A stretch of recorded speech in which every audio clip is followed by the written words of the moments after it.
The stained glass windows of the St. Alastair Chapel threw jewels of light onto the marble aisle.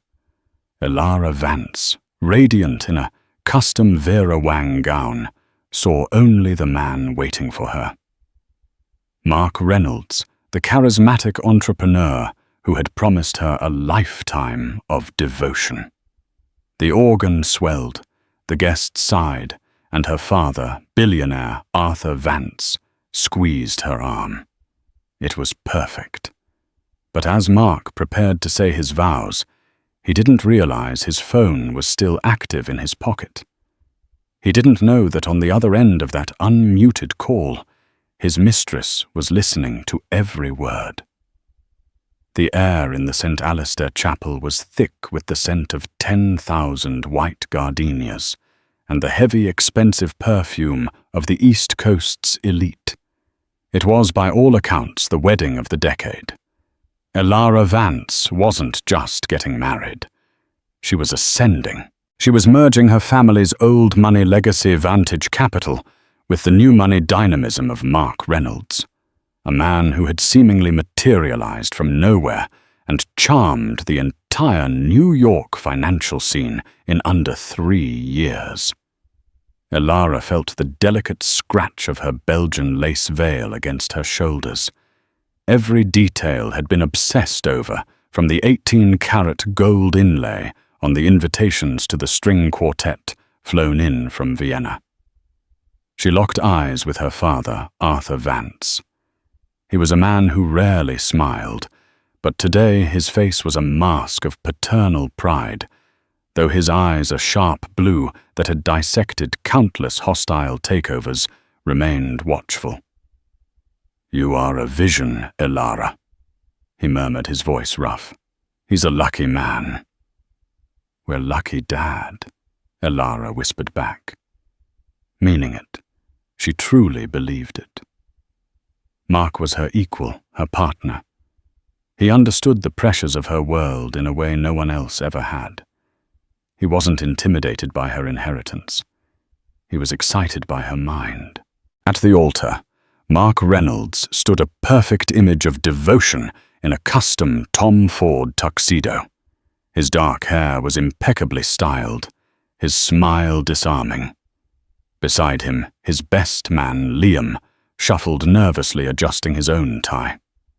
Mark looked at Elara walking towards him, and his smile widened. He looked like a man who had just won the lottery. In many ways, he had. As Elara reached the altar, Mark took her hands.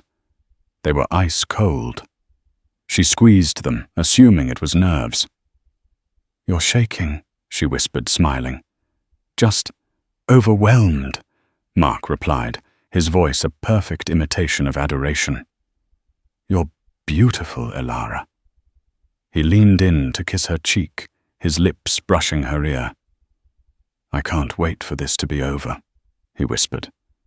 She giggled, thinking he meant the formality, the pomp, the desire to finally be alone with his new wife. She didn't feel the slight vibration from his breast pocket. She didn't see the fractional flinch in his eyes, or the way his gaze flickered just for a second to the chapel's heavy oak doors. He was expecting someone. Or more accurately, he was terrified of someone. The officiant, a silver-haired man with a sonorous voice, began. "We are gathered here today, in the sight of God and this congregation, to join this man, Mark Reynolds, and this woman, Elara Vance, in holy matrimony." Mark's mind wasn't on God. It was on his phone. A text message had lit up the screen just before Elara had entered the chapel. "See, I'm at the back. Don't do this, Mark. Don't you dare. Call me now." His blood had turned to ice. "Chloe. Here." He had told her the wedding was next week, a small courthouse affair. He'd told her Elara was just a business arrangement, a necessary signature to unlock the next phase of their real plan. But she was clever. She had found the real date, the real place. He'd fumbled with the phone, hiding it behind his tuxedo jacket. He couldn't let her ruin this. Not now. Not when he was seconds away from securing the Vance fortune. He had to placate her to keep her quiet. He hit call on her contact, intending to immediately mute the line slip his AirPods in and whisper a quick, placating lie while the opening music played. But in his haste, as Elara and her father began their procession, he'd jammed the phone into his breast pocket next to the tiny, discreet lapel microphone pinned to his tuxedo for the videographer's audio feed.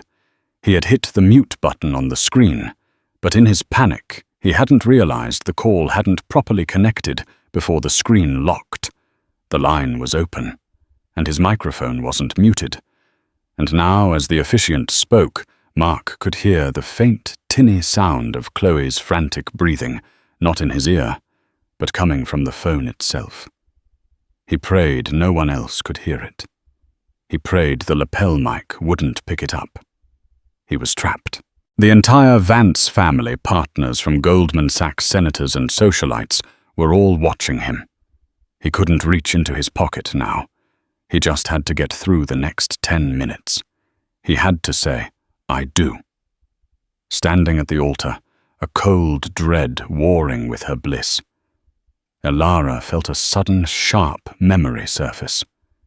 It was a pinprick of doubt, one she had diligently ignored for months. It was 3 months ago, at the annual benefit for the Metropolitan Museum of Art. Elara had been introducing Mark to a potential investor, a man her father respected. Mark had been the epitome of charm, rattling off projections and market analyses for his new subsidiary, Apex Global. "It's a revolutionary logistics platform," Mark had explained, his hand resting possessively on Elara's lower back. "We're streamlining transatlantic shipping using proprietary AI." Later that evening, Elara's maid of honor, Sophia, had pulled her aside near the Temple of Denda. Sophia, a forensic accountant who trusted numbers far more than people, wore a skeptical frown. "Elara," Sophia had said, keeping her voice low, "I don't get his numbers. I ran a preliminary search on Apex Global. It's a shell corporation registered in Delaware 6 months ago. The listed director isn't Mark. It's a C. Jennings." Elara had bristled, a rare flare of defensiveness rising in her. "Chloe Jennings. She's his London-based partner, Soph. You know that. He's transparent about it. She handles the European operations." "Does she?" Sophia pressed her eyes sharp. "Because I can't find a digital footprint for her. No LinkedIn, no financial history, no articles. It's like she doesn't exist. And the address listed for Apex Global is a mail forwarding service in Wilmington. It feels off, Elara. 100 million in projected first-year revenue, and their office is a P.O. box." Elara had waved it away, blaming Sophia's professional paranoia. "It's a tech startup, Soph. They're lean. He's brilliant, and Dad's team did their due diligence. They wouldn't have invested seed money if it wasn't legitimate." "Your father invested because you asked him to," Sophia had countered softly. "He's backing Mark, not the company. Just be careful." Now, standing at the altar, Elara saw Sophia in the front row, her lavender bridesmaid dress a stark contrast to the worry on her face. Sophia was watching Mark, not her, and her gaze was narrow, suspicious. The officiant turned to Elara. "Elara, do you take Mark to be your lawfully wedded husband? To have and to hold from this day forward, for better, for worse, for richer, for poorer, in sickness and in health, to love and to cherish until death do you part?" Elara's voice was clear and full of emotion. All her doubts, all of Sophia's warnings evaporated. This was Mark, the man who had sat with her for 6 hours in the emergency room when she'd had an appendicitis scare. the man who quoted poetry, the man who claimed to love her ambition more than her name. "I do," she said, her voice ringing with certainty. A ripple of applause. Mark's answering smile was dazzling, but his eyes were fixed on the officiant, urging him to hurry. "And now," the officiant said, turning to him, "Mark, do you take Elara to be your lawfully wedded wife, to have and to hold from this day forward, for better, for worse, for richer, for poorer, in sickness and in health, to love and to cherish until death do you part?" Mark took a deep breath. This was it, the final hurdle. He could hear the faint, tinny buzzing from his pocket. Chloe was still on the line, probably listening, probably fuming. He'd deal with her later. He'd buy her a penthouse, a private jet, anything. First, he had to lock this down. He looked deep into Elara's trusting hazel eyes. "I do," he said, his voice resonant and seemingly sincere. A beat of perfect, profound silence filled the chapel. The organist's fingers hovered over the keys, ready for the triumphant chord. And then a new sound emerged. It wasn't the organ. It was a woman's voice, distorted tinny, and filled with a desperate, hysterical rage. It crackled through the church's state-of-the-art speaker system, amplified by the videographer's audio feed, which was patched directly into the house sound. You actually did it. You bastard. You said I do." The voice was like a gunshot in the sacred silence. Every head in the chapel snapped towards the speakers, hidden amongst the floral arrangements. Guests exchanged baffled, horrified glances. Was this a prank? A technical glitch? Elara froze. Her smile felt like it was cracking on her face. She looked at Mark, but he wasn't looking at her. His face just moments ago, a mask of loving devotion, was now a portrait of pure, undiluted terror. His eyes were wide, fixed on the lapel microphone pinned to his tuxedo. "You told me she was nothing," the voice shrieked, echoing off the vaulted ceilings. The voice was British sharp and unraveling fast. "You told me she was just a signature, Mark, a simple-minded heiress to unlock the capital. You promised me it was our plan." Mark fumbled his hands, shaking violently as he ripped at his breast pocket. He clawed the phone out his thumb, smashing at the screen to disconnect the call. But he was too late. The damage was done. The truth was out broadcast in 100-watt stereo to 400 of their closest friends. "A signature." Arthur Vance's voice cut through the stunned silence. He had risen from his seat in the front row, his face no longer proud, but a terrifying cold white. Elara couldn't breathe. The words simple-minded heiress circled her mind like vultures. "Mark," she whispered. Her voice was unrecognizable, a dry rasp. "Mark, who is that?"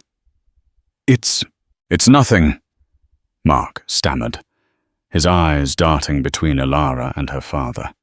"It's a deep fake, a prank. Someone hacked the audio system." "That's Chloe Jennings," Sophia said, stepping forward from the bridal party.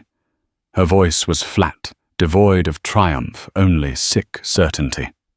"That's your London partner, isn't it, Mark?" The name hit Elara like a physical blow. Sophia had been right. The P.O. box, the non-existent digital footprint. "See Jennings. She's lying," Mark yelled, pointing a shaking finger at Sophia. "This is a setup. Sophia has always hated me. She's trying to ruin our wedding." But the lie was so thin, so desperate, it dissolved instantly. Elara looked at the man she was about to pledge her life to, and for the first time she saw him clearly. The charm was gone. The ambition she'd admired now looked like naked, ravenous greed. The devotion was a hollow, calculating performance. You told her." Elara's voice trembled, but a new icy strength was replacing the shock. "A signature. That's all I am to you." "Elara, baby, no." Mark pleaded, grabbing for her hands. She snatched them back as if he were on fire. "Don't you touch me," she hissed.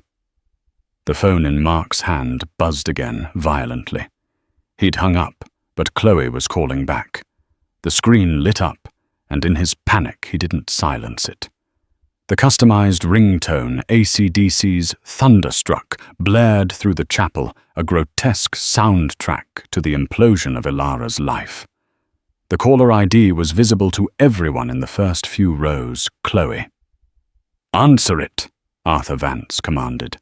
His voice wasn't loud, but it carried the weight of a man who had built an empire and crushed his enemies. Two of his personal security detail, discreetly seated in the back pews, were now standing, moving silently to cover the chapel exits. "Arthur, this is a misunderstanding." Mark tried desperation, making his voice thin. "Answer the phone, Miss Reynolds, or I'll have my head of security answer it for you." White-faced Mark tapped the screen and held the phone up, hitting the speaker button. The chapel was so quiet, the sound of a single pin dropping would have been deafening. "Mark, you pig!" Chloe's voice screamed, no longer tinny, but crystal clear. "You thought you could just marry her, and I'd wait quietly. You thought I'd let you take my money and run off with that daddy's girl." "Your money?" Elara repeated the final piece of the puzzle, sliding into place. "Apex Global. My father's investment. It wasn't for a company. It was for you." "It was our company," Chloe shrieked through the phone. "Our plan. We've been building it for 2 years. Long before he even met you, you stupid cow. He was supposed to get your father's capital secure the merger, and then we were going to drain the accounts and be in Monaco by Tuesday. He was supposed to leave you with the debt and the humiliation." The entire chapel gasped as one. This wasn't just an affair. This was a conspiracy. This was a long con, a high-stakes financial crime. Mark finally found his voice, but it was one of pure, animalistic panic. "Shut up, Chloe. You're ruining everything." "You ruined it," she screamed back. "You fell for your own con. You actually started to like the lifestyle, didn't you?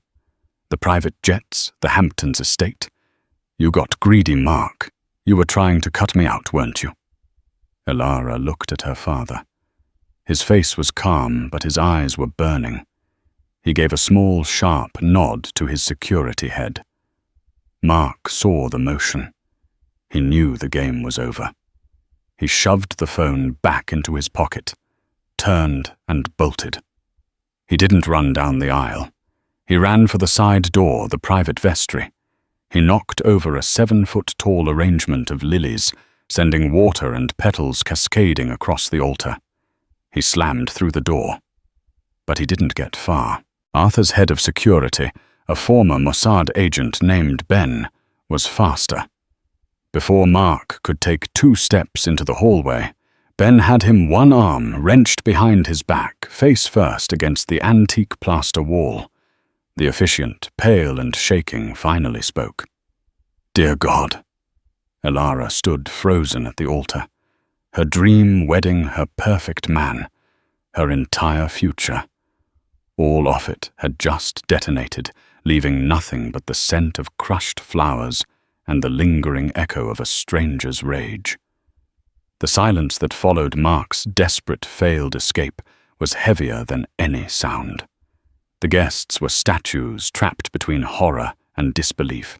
Elara's veil was askew, her bouquet of peonies crushed in her white-knuckled grip.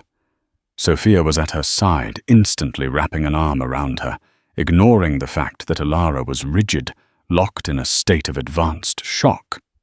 "Elara, breathe," Sophia murmured. "Just breathe. I've got you." Arthur Vance, however, was a man of action. The initial shock had already crystallized into cold, precise fury. He walked past Elara, past the horrified officiant, and strode directly into the vestry where Mark was being held.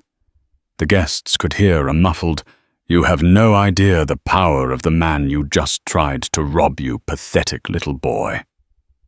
Arthur returned to the main chapel, straightening his suit cuffs.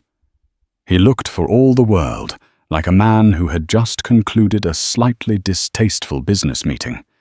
He walked not to Elara, but to the lectern, taking the microphone from the officiant. "Ladies and gentlemen," his voice boomed steady and absolute. "Thank you all for coming. It appears my family and I have been the victims of a particularly brazen act of fraud." A collective stunned inhale. "My daughter's wedding," he continued, "will of course not be proceeding. Mark Reynolds, as it turns out, is not the man he claimed to be. He is a thief, and he will be dealt with." He glanced at his head of security. "Ben, please escort Mr. Reynolds to the library. Do not let him speak to anyone, and take his phone." He then turned to the best man. Liam, who had been frozen in place, was now trying to blend into the floral arrangements. "You," Arthur pointed. "Liam, is it?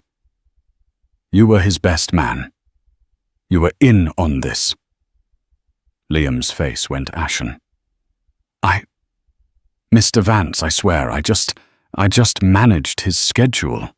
I didn't know the specifics." "You knew he had a mistress." Sophia's voice cut in sharp as a scalpel. "I saw you at the Carlisle last month, having drinks with him and Chloe. I thought it was a business meeting, but you were all laughing, toasting." "What were you toasting, Liam?" "The big payday." Liam's collapse was total. He owed me money.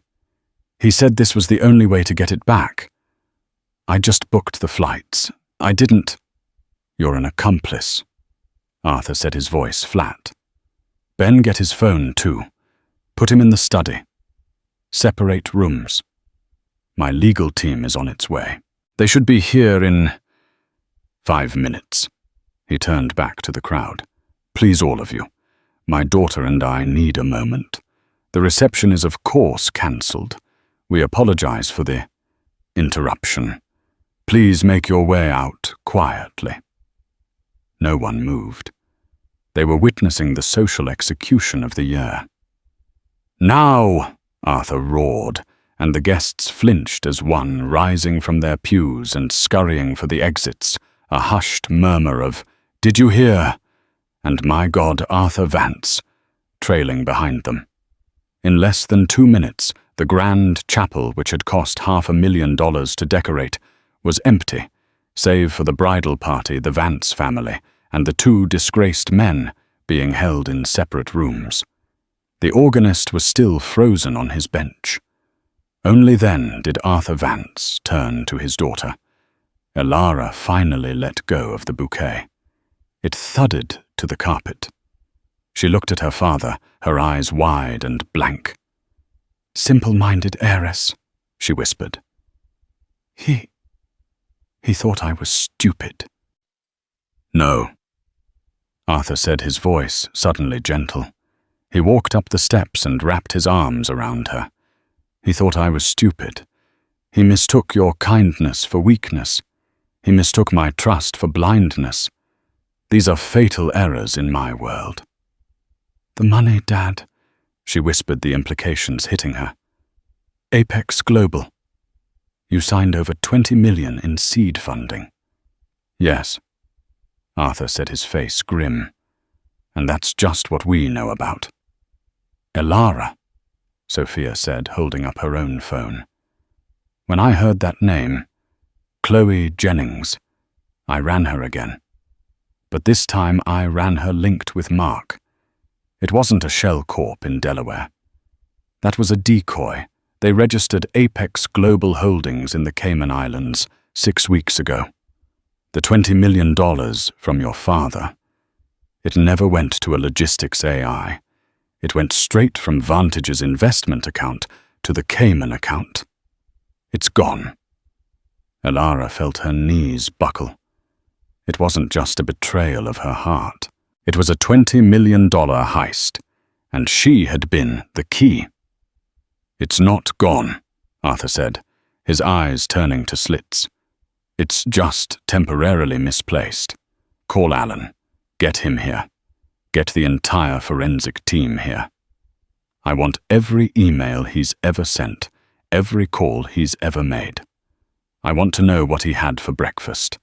I want to know the balance of every account he's ever opened, and I want a wiretap on this Chloe Jennings before she can board a plane. He looked at Elara, whose face was a mask of tears and ruined makeup. Go upstairs, Elara, he said softly. Get out of this dress. This is no longer a wedding. It's a war. Elara didn't go upstairs.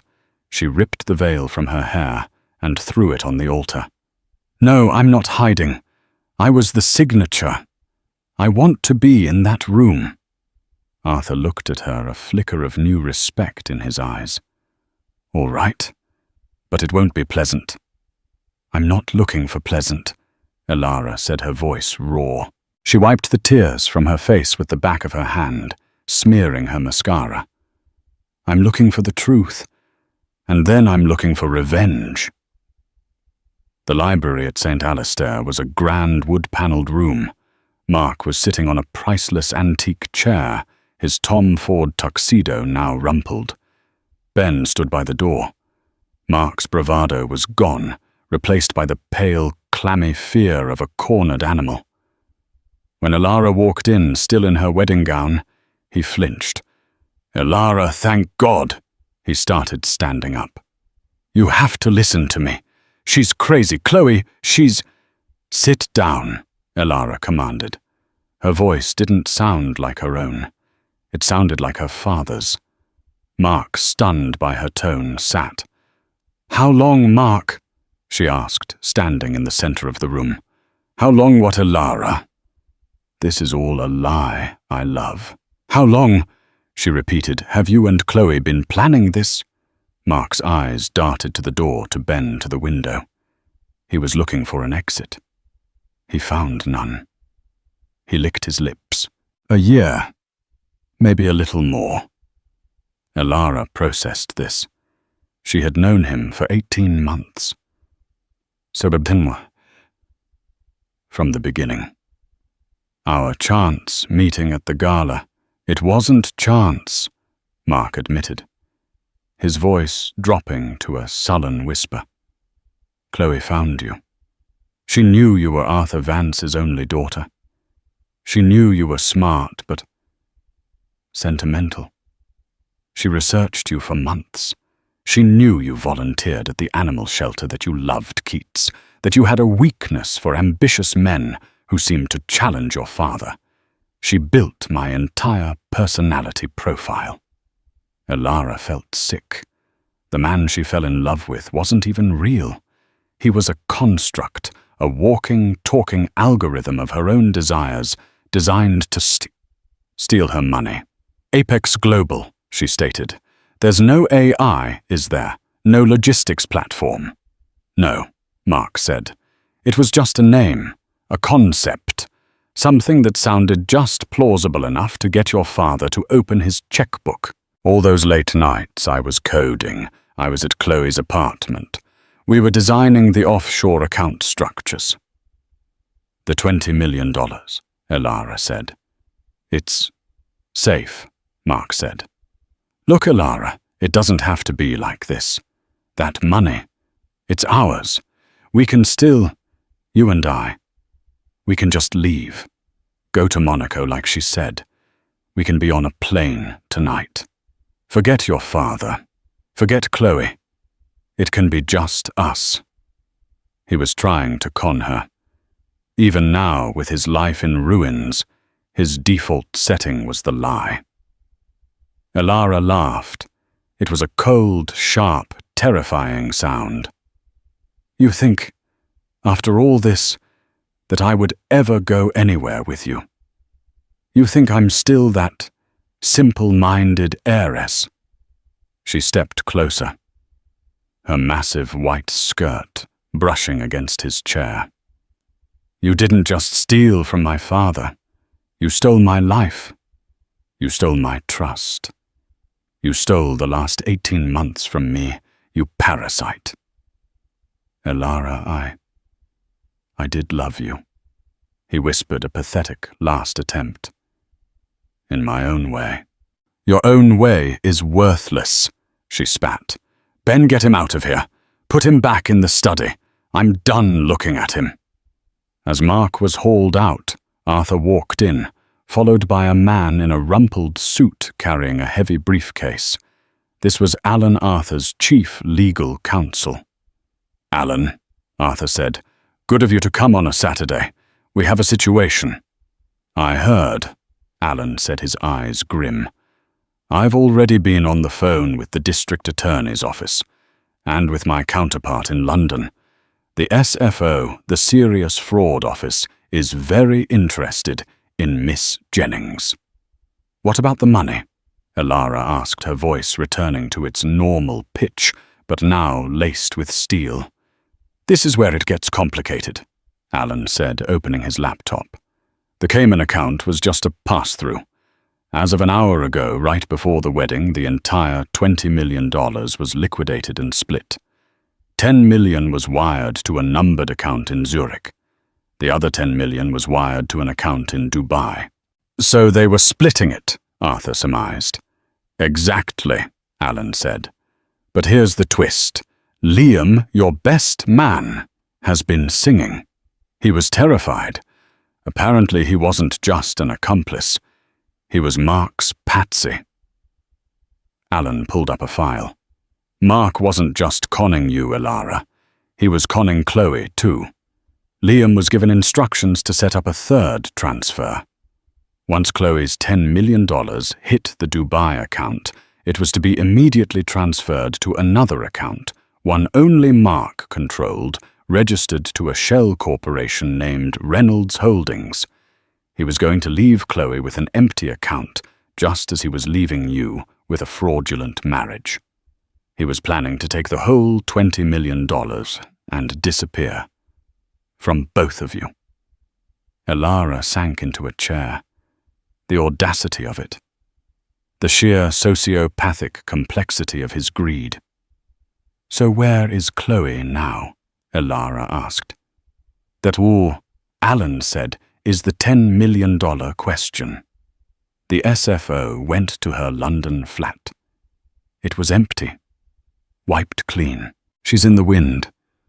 But she made a mistake. She called Mark from a burner phone. But before that, she called him from her regular cell. We have that number. And she used her real passport to book a flight 2 days ago." "A flight?" Arthur asked. "To where?" "New York," Alan said. "She landed at JFK this morning. She wasn't just at the back of the chapel. She was in the chapel." Elara's blood ran cold. She was watching." "She was here," Alan confirmed. "And when she bolted, she left her purse in the back pew. One of the cleaning staff found it. It's with Ben right now." In the chaos, no one had seen her. A woman consumed by rage, watching her own plan and her own lover betray her at the altar. "She's still in the city," Elara said, standing up. "She's furious, and she's terrified. She thinks Mark has her 10 million. She doesn't know he was playing her too." "She's a cornered animal," Arthur said. "Good," Elara said, her eyes flashing. Find her, and let's make a deal." Finding Chloe Jennings was surprisingly easy. She was smart, but she was also emotional and operating from a place of pure, white-hot fury. She hadn't fled the country. She had checked into the penthouse suite at the Pierre under an alias using a credit card that Alan's team flagged within an hour. She was waiting for her $10 million to clear in Dubai, but the account, as Alan had discovered, was already empty. Mark had cleaned it out. Elara, having traded her wedding gown for a severe black pantsuit, stood with her father and Alan in the hotel lobby. "The DA is ready to move," Alan said. "They can have a team here in 5 minutes to arrest her for conspiracy to commit wire fraud." "No," Elara said. "Not yet. She thinks Mark betrayed her for me. She thinks I'm the enemy. But the truth is, Mark betrayed both of us. She's a victim as much as she is a criminal. A different kind, but she's his victim nonetheless. Elara, she conspired to rob your family of $20 million. Arthur said, his tone a warning. "I know, Dad, and she will pay for that. But right now she's the only person on earth who knows every single lie Mark ever told. She has the other half of the puzzle. I'm going up alone." "Absolutely not," Arthur said. "She's unstable. She's a businesswoman, Dad. Her business just imploded. She's looking for a new deal. I'm going to offer her one." Elara went up to the penthouse alone, ignoring the protests of her father and his security. She knocked on the door. There was a long silence, then a muffled, "Who is it?" It was the voice from the chapel. "It's Elara Vance." Elara said, her voice steady. "I'm not here with the police. I'm here to talk about Mark. He played you, Chloe. He played both of us." Another silence, the sound of a chain sliding back. The door opened a crack. Elara saw a single blue eye, red-rimmed from crying, staring at her. "What do you want?" Chloe's British accent was sharp. "I want my family's money back, and you want your $10 million back, the money Mark stole from you." The door opened fully. Chloe Jennings was stunning. Tall, blonde, and radiating a kind of dangerous energy Elara had only ever seen in boardrooms. She wore a silk robe and was clutching a phone. He took it," Chloe whispered, her face crumbling. "The Dubai account. It's gone. It was transferred 2 hours ago," Elara said, walking into the suite. "To a third account, Reynolds Holdings. He was going to leave you with nothing, just like he was leaving me. He was going to take the full $20 million and run." Chloe stared at her, the full weight of the betrayal landing on her. The man she had built this entire criminal enterprise with, the man she had loved, had conned her. "That son of a bitch!" Chloe finally hissed, her entire body shaking. "I'll kill him. I'll tear him apart." Or, Elara said, "You could help me. My father has already frozen the Zurich account. That's $10 million secured. But the other $10 million, your $10 million, is in Mark's private account. We can't touch it without probable cause that links him directly to that specific account. Your testimony, your emails, your texts, that's the link." Chloe's sharp mind was already working. "What's the deal, Vance? It's simple. You give my father's lawyers everything, every piece of evidence you have that puts Mark at the center of this conspiracy. You testify. You help us prove he was the mastermind, and you were, let's say, coerced." "And what do I get?" Chloe asked, crossing her arms. "The district attorney's office is downstairs." Elara lied, bluffing with all her father's confidence. "They are ready to offer you full immunity for your testimony. And once the money is recovered, my father is persuasive. He can make sure the $10 million you thought was yours is transferred to you legally as a consulting fee for services rendered in the recovery of his assets." It was a brilliant, morally grey solution. Give the thief her share in exchange for the bigger fish. Chloe stared at Elara, a new cold respect in her eyes. "You're not a simple-minded heiress at all, are you? No, Elara said. I'm not. You and I were played by the same man. The only difference is I was the wife, and you were the business partner. But in his eyes, we were just two assets to be liquidated. So do we have a deal? Chloe smiled a mirthless, dangerous smile. He has a hard drive, a small silver LaCie drive. It has everything. The original wire transfer codes, the secret account numbers, even recordings of his calls with your father. He keeps it in a safe deposit box at a private vault, Metropolitan Secure Storage, on 57th Street. The access code is his mother's birthday, 0819. How do you know that? Elara asked. Because, Chloe said, he's just as stupid as he thought we were. He promised to give it to me after the wedding as a sign of good faith. I'll give you the box number, the access code, and the name it's registered under Liam's. He used his best man's name, but I'll do it after I have that immunity deal in writing. Done, Elara said, pulling out her phone. I'll have Alan from my father's legal team come up.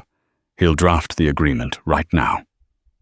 As Elara made the call, she looked at Chloe. They were not friends. They would never be. But in that moment, they were partners united by the shared, searing experience of being underestimated by a deeply arrogant man. The recovery of the LaCie hard drive was the kill shot.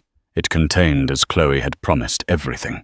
It was a digital diary of Mark's sociopathy spreadsheets, detailing the plan audio files of him mocking Arthur Vance, and most damningly, a detailed ledger of how he planned to double-cross Chloe. The DA, armed with an iron-clad case, moved swiftly. Mark Reynolds was charged with multiple counts of wire fraud, conspiracy, aggravated identity theft, and perjury for the false documents he'd filed. Liam, the best man, turned state's evidence, immediately agreeing to testify against Mark in exchange for a reduced sentence of probation. The trial 6 months later was the biggest media spectacle of the year. Mark, having spent the last 6 months in a cell at Rikers Island, looked different. His charm had curdled. Without his expensive suits and grooming, he looked small, pale, and desperate. Elara attended every single day. She didn't sit with her family. She sat in the front row, directly behind the prosecution, dressed in sharp, powerful suits by Armani and Tom Ford, the same designer Mark had worn. She wanted him to see her. She wanted him to know she was the architect of his downfall. The prosecution's star witness was Chloe Jennings. When she walked into the courtroom, a hush fell. She was polished professional and utterly ruthless. She had her immunity deal, and she was earning it. Miss Jennings, the prosecutor began, can you describe your relationship with the defendant, Mark Reynolds? He was my business partner, and I believed my romantic partner. Chloe said, her voice clear. We co-founded Apex Global with the intent to defraud investors. And who was your primary target? Arthur Vance, Chloe said, not looking at the Vance family. Mark identified his daughter Elara as the emotional access point. The key, he called her. Elara felt a muscle in her jaw twitch, but she kept her expression neutral. And what was the plan after the wedding? Mark was to leverage his new position as Mr. Vance's son-in-law to gain access to Vantage Capital's main investment funds. Chloe explained. He was to divert them bit by bit into our offshore accounts. The $20 million was just the test run. We were planning to take him for 9 figures. The courtroom gasped. Mark's defense attorney, a court-appointed lawyer who knew he was defending a guilty man, tried to paint Chloe as the mastermind. Miss Jennings, isn't it true you were the one who targeted the Vances, that you created the profile for Mark to use, that you managed the offshore accounts? Oh yes, Chloe said with a disarming smile. I'm very good at what I do. But I was his partner, not his employee. The plan to escalate the plan to defraud Elara directly through the pre-nuptial agreements, and the plan to frame his best man Liam. That was all Mark. And the plan to cut me out and steal my $10 million. That was definitely all Mark. She then provided the recordings from the hard drive. The courtroom listened horrified as Mark's voice filled the room, laughing with Liam about how trusting Elara was, and how he'd have Chloe dumped and broke within a week of the wedding. It was over. The jury took less than 45 minutes to convict him on all counts. The sentencing came a week later. Elara, for the first time, took the stand to give a victim impact statement. She didn't cry. She didn't yell. She spoke with a cold, articulate precision that was more terrifying than any emotional outburst.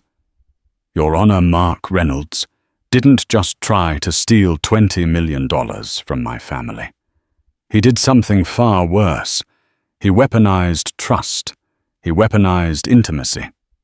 He identified my capacity for love as a vulnerability to be exploited. He didn't just break my heart. He tried to annihilate my sense of self to make me doubt my own judgment forever. She looked directly at Mark, who refused to meet her gaze.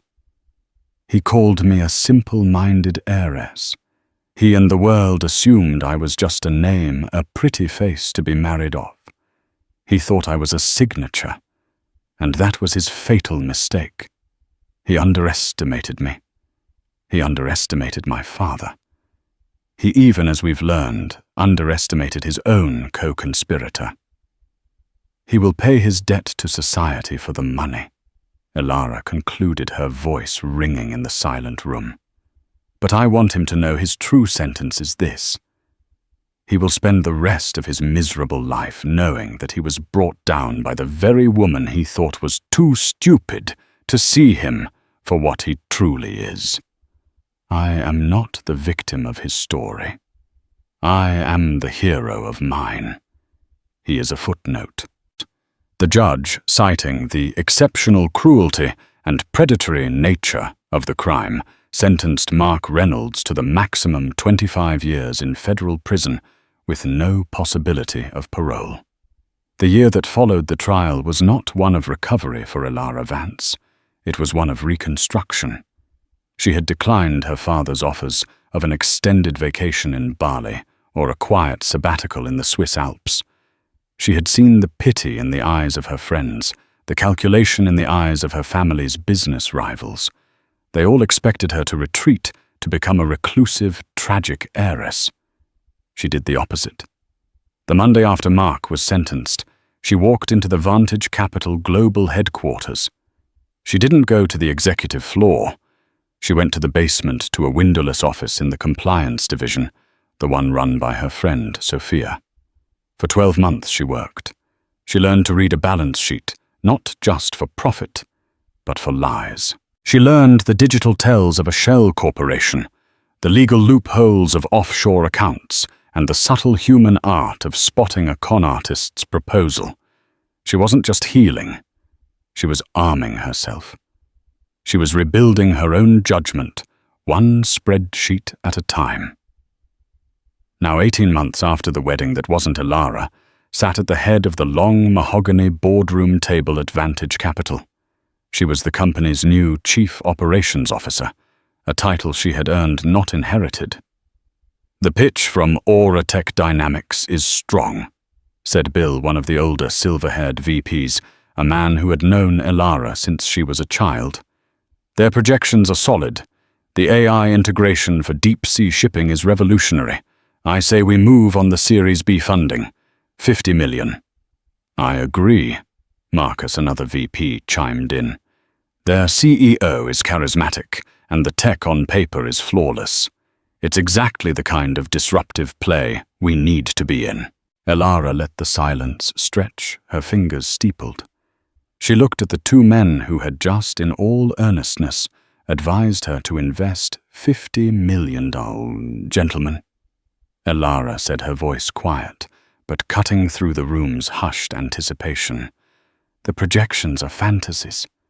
The company is a ghost.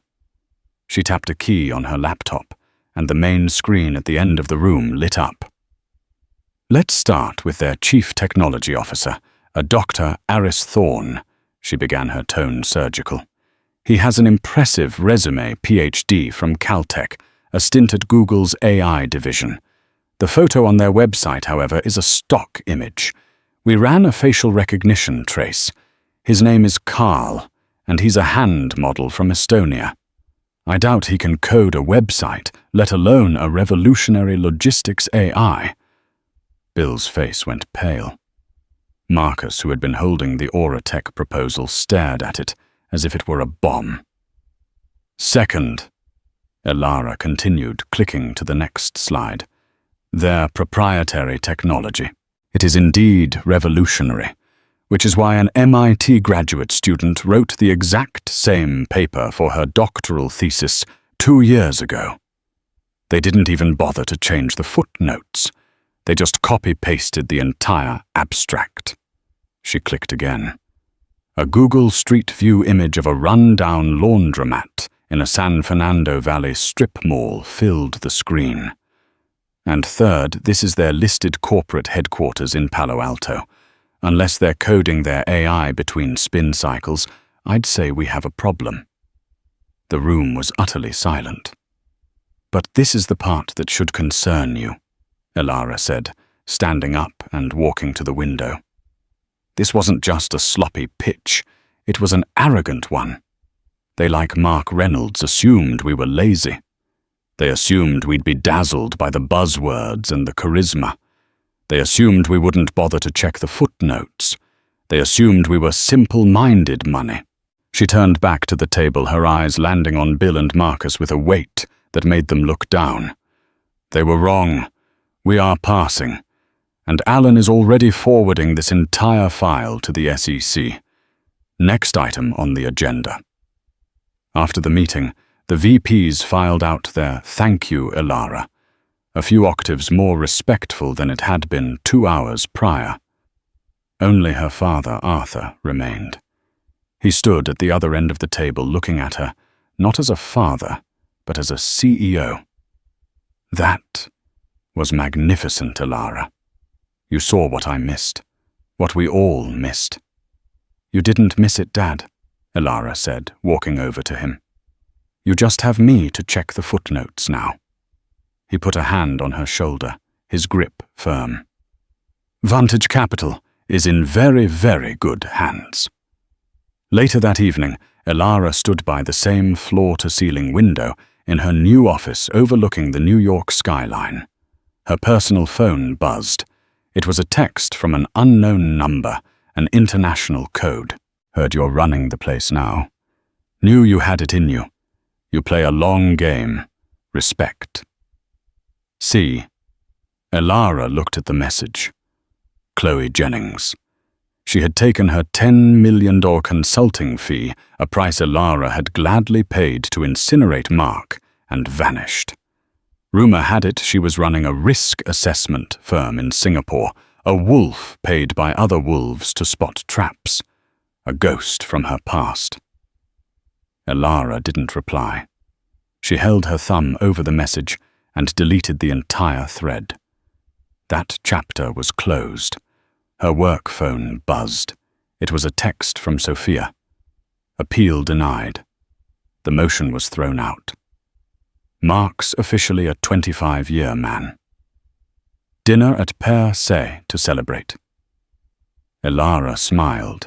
It was a genuine, full smile, and for the first time in what felt like a lifetime, it felt light. She had just saved her family's company $50 million. She had just received confirmation that the man who tried to destroy her would be in a cell for the next 2.5 decades. I'll book the table, she texted back, and I'm paying. I think I can afford it. She put the phone away and turned back to the city, the lights glittering like jewels. Mark Reynolds had promised her forever at an altar, a word built on a foundation of lies.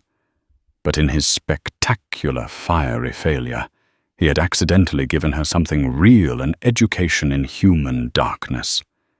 He had handed her a map of the enemy's mind. He was a 25-year sentence. He was a memory. Elara Vance was an empire. What happens when a perfect wedding becomes a perfect crime? Elara thought she was marrying the man of her dreams, but she was really walking into a trap set by two master manipulators. The unmuted call wasn't just an embarrassment. It was the thread that unraveled a multi-million-dollar conspiracy. But the conspirators made one fatal error. They thought the woman they targeted was weak. They were wrong. Elara's journey from a heartbroken bride to a powerful executive is a true story of real-life karma, proving that the best revenge isn't just living well. It's taking control and becoming the boss. What did you think of Elara's story? Have you ever seen a red flag that everyone else ignored? Let me know your thoughts in the comments below. If you loved this story of drama twists and ultimate justice, please hit that like button, share it with a friend, and don't forget to subscribe to the channel for more incredible real-life stories every single week.